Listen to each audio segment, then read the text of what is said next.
It's time for Alamogordo Town News on Crazy Radio. I'm Anthony Lucero. When it comes to news on 95.1 FM, weather always comes first.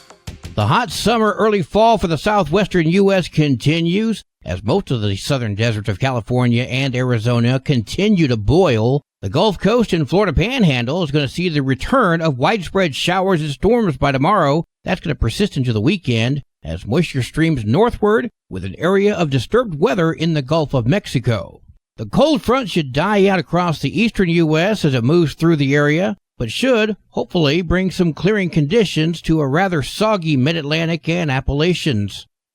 Close at home, high pressure is going to remain in control, bringing above-average temperatures and dry conditions to the area. A couple of pushes of cooler air along with some breezes are expected on Friday and Sunday. Temperatures are going to remain above average, even with the brief dip in temperatures.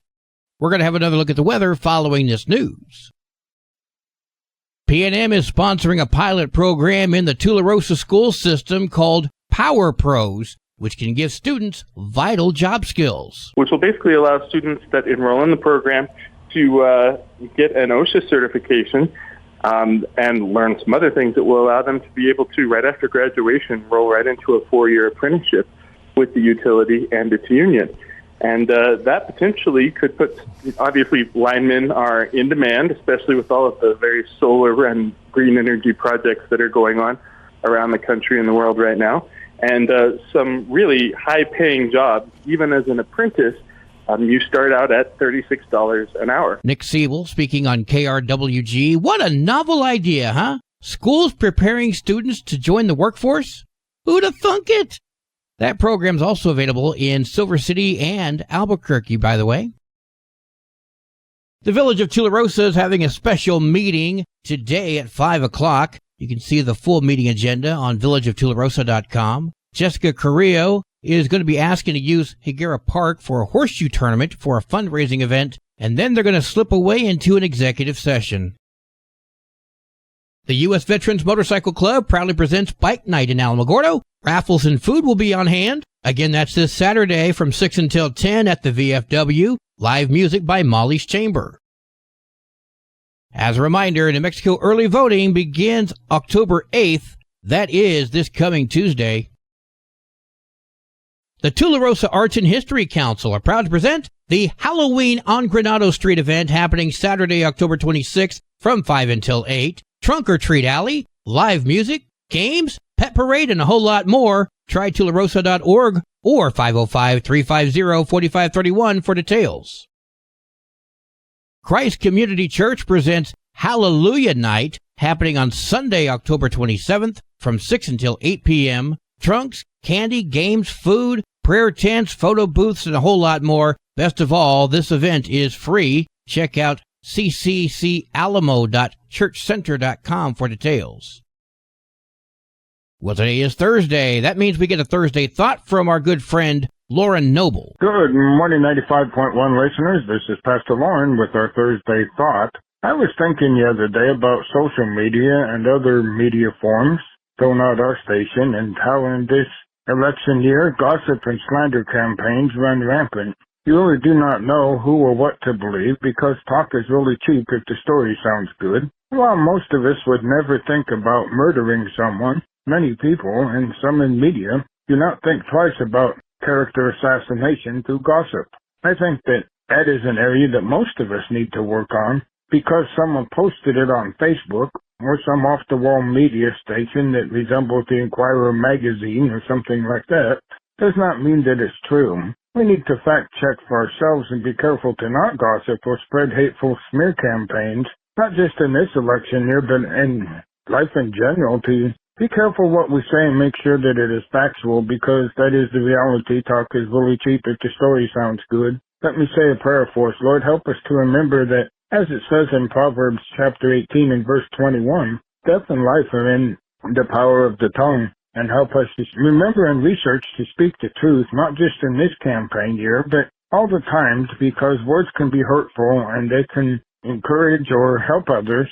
Just depends upon how we use the words and how we choose to use them. Amen. Until we meet up again on the airwaves, blessings to you. News from around the state in just a moment. This is Alamogordo Town News on Crazy Radio. I'm Anthony Lucero. Local news from local perspectives, from local voices. AlamogordoTownNews.org. Local sports, local events, and local happenings and more. Nonprofit owned and operated by Second Life Media. We are Otero County. AlamogordoTownNews.org. Heard daily on Crazy KALH Radio 95.1. Directory Plus is the right size book. It's the book if you need a phone book. That's what just one person has to say about Directory Plus.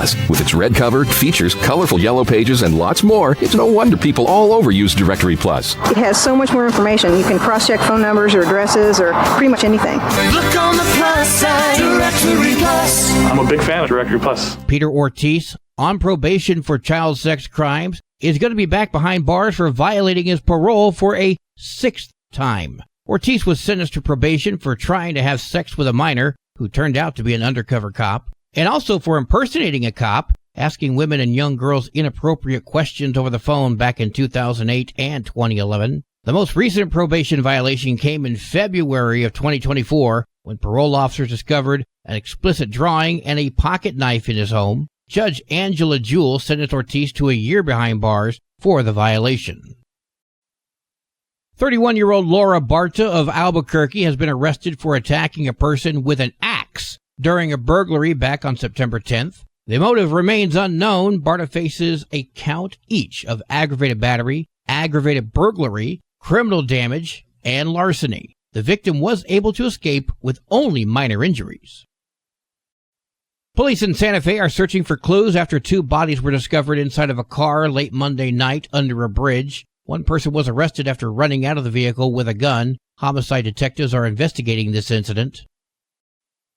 In DWI cases, the state has two chances to hold drunk drivers accountable. There are the criminal penalties in court, and New Mexico can take away your driver's license. But when officers don't show up to those hearings, the drivers get a free pass.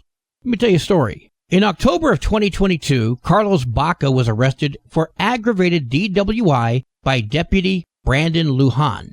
Baca's breath alcohol level was 3 times the legal limit, recorded as 0.24. And Baca refused the field sobriety tests. So the criminal process for DWI, under New Mexico's Implied Consent Act, Baca's driver's license should have been revoked. But drivers can fight that by requesting an administrative license revocation hearing to try and convince a hearing officer that there is no probable cause to revoke the license. The arresting officer in a DWI case can argue on behalf of the MVD for the license to be revoked. In this case, Baca requested a license hearing. Thomas Clear III was on the phone as Baca's defense attorney. Have a listen to this. Good morning, Your Honor. Thomas J. Clear III on behalf of the motorist Carlos Baca, who is at work right now. The breath test results are partially illegible. Do you have a copy, a clear copy you can email this morning, Deputy Lujan? No, I don't, Your Honor, and I just want to state for the record I'm going to refuse to testify this morning. Oh, okay. Can you elaborate, or? I'm just refusing to testify. Well, you've been subpoenaed. However, I don't have contempt powers under the Implied Consent Act, and I will note that its revocation is rescinded because you refused to testify. Okay. Anything further, Mr. Clear? No, be safe out there, Deputy. I know your job is a dangerous one, and we appreciate it. Thank you. I appreciate you. You can almost hear the eye winks. So dangerous that it would seem the deputy didn't feel DWI was all that dangerous. Or perhaps a backroom deal was made? Now that's merely conjecture, no accusations, as we don't have any evidence to support that though. But something went down somewhere. The deputy's refusal to testify means the accused drunk driver will automatically keep his driver's license, allowing him to remain behind the wheel. Incidentally, his attorney, Clear, is now under investigation by the FBI, accused of working with police officers to get DWI cases dismissed. While there's no proof that happened here, again, something happened. Don't you agree? Consequences for the deputy's refusal would fall under the jurisdiction of the sheriff. Valencia County Sheriff Denise Vigil spoke with KRQE about this case. We originally agreed to allow that to happen. So she knew the deputy was going to do this. Vigil said she was under the impression that it could hurt a DWI criminal case if something an officer said at the administrative hearing could be held against them in court. So she initially supported the deputy. But in the next breath, she admits that never happened before. So what next? We have had a meeting this morning, and we've sent out a directive that everyone is fully aware that these MVD hearings are very important and that they will show up to them if they're subpoenaed and they will give testimony. Well, so does that make it right? Folks, this is not an isolated incident. Not that long ago, we talked about the Albuquerque Police Department not showing up for court. As you might suspect, Deputy Lujan was not disciplined in this case. Baca's aggravated DWI case was ultimately dismissed in court due to insufficient evidence. And without the deputy's testimony, he was allowed to keep all of his driving privileges. A few days ago, we pointed out how an ad from Republican Congressional District 2 candidate Yvette Harrell was running on TV against Congressman Gabe Vasquez that wasn't exactly true. Well, today we're going to do it again, but this time we're going to the other side as a series of ads are out attacking Harrell and her stance on abortion. Some of these attacks are going as far as saying that Harrell wants to put rape victims in jail. You know, I've even seen people post that on Facebook. First of all, of course she doesn't. This is what happens when you get your news from social media. Now, these TV ads have been paid for by 3 separate sources: the Democrat Congressional Campaign Committee, the House Majority Political Action Committee, and Representative Gabe Vasquez. But here's a few examples. I wish we could have eliminated all abortion in this state. Harrell supported a national ban on all abortions, with no exceptions. Extremist Yvette Harrell would ban abortion in New Mexico, even in cases of rape or when the life of the mother is in danger. Okay, so let's talk about it. No, she did not want to make it a criminal offense for a rape victim to get an abortion. A 2013 bill that would have made it a crime to coerce someone to get an abortion in order to cover up rape or incest. The legislation would have allowed prosecutors to charge people who were coercing women into having an abortion. Harrell sponsored that bill, but it never saw committee, and had it passed, it would not have banned abortion in New Mexico. Attacking Harrell and her stance on abortion is not a new strategy. 2 years ago, Vasquez and Democrat-supported PACs did the same thing, and I wouldn't expect the abortion attacks to stop. It's a hot button which invokes emotion from both sides of the issue. So why let facts get in the way of a good narrative, right? But to be clear, Harrell's support of the bill from 11 years ago was to protect rape victims from rapists who pressured them into getting abortions in order to cover up the crime, not to punish victims. We're going to try to get Harrell here on the air with us next week to talk more about this. Sports and weather are next. This is Alamogordo Town News on Crazy Radio. I'm Anthony Lucero. They are role models and educators. Their work requires a great deal of time and energy for very little pay.